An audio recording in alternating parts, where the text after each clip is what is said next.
Like, was there ever a time where you were fighting with staying with the then called the Redskins? No, I think there's, first of all, everybody's in their own scenario. I was a 4th round pick, didn't really play a lot until my 4th year.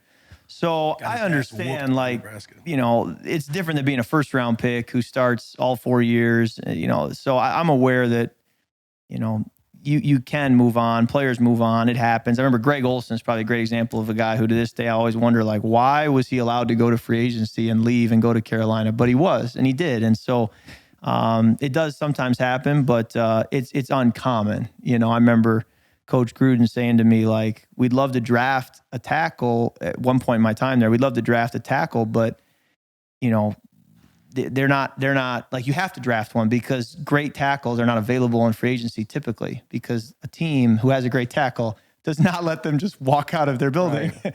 And so there's a few positions where it's like, man, we'd love to sign that in free agency, but they just don't exist. And because guys do sign deals before going to market. Why don't you think you could have got something done with Washington?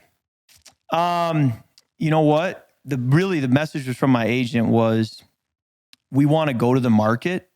And if Washington is the best deal when you go to the market, or the best opportunity, I should say, then let's go back to Washington. That was my attitude. But where I was naive was thinking that Washington would wait on me. And they were smart, because they said, I remember when Jay called me the day after they traded for Alex Smith, he just said, we couldn't wait on you. And I remember thinking, oh yeah, like that makes sense. You can't just wait on me and then be left at the altar. You were smart to go proactively get a quarterback and have a plan.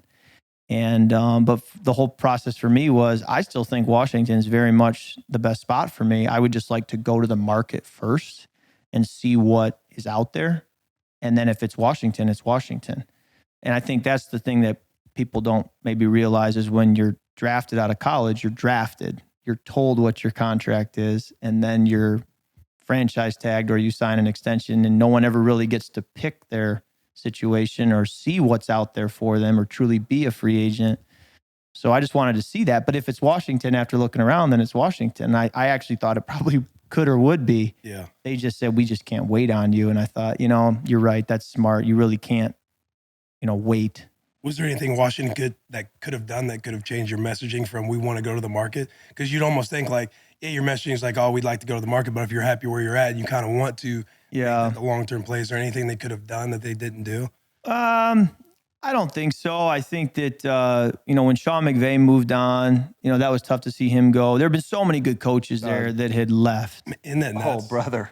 Will talks about what you guys had in there. It's just crazy how you guys. Yeah, I remember that was the huge blessing of being in Washington. In addition to the players I got to play with, was to look back and say, because you know how much coaching matters in this league, to be able to say, I got coached by Mike Shanahan, Kyle Shanahan, Matt LaFleur, Mike McDaniel, Sean McVay, Matt Cavanaugh, Jay Gruden. Like, these are the people in the quarterback room. And even Raheem Morris would come down the hall and sit in the quarterback room in OTAs when we would stay extra and stuff. It was like really, really, and I didn't know it at the time, which I wish I did. I just thought this must be what every quarterback room is like, and it isn't. And so to get that foundation there, it was career changing for me. Yeah. When you left Washington in the last few years, all the stuff that's come out about the franchise, the owner, like, were you aware of any of that stuff going on at the time, or was it a complete blindside for you when you saw that? Different stuff has come out, and I haven't followed it that closely since I left, but I at times the other thing is, like, reports, you're like, well, are these even true? Like, I don't even know if these are true. So that's the mainstream media. The media was, you always felt like there was a cloud out there, no matter what. Sometimes you just shrug your shoulders.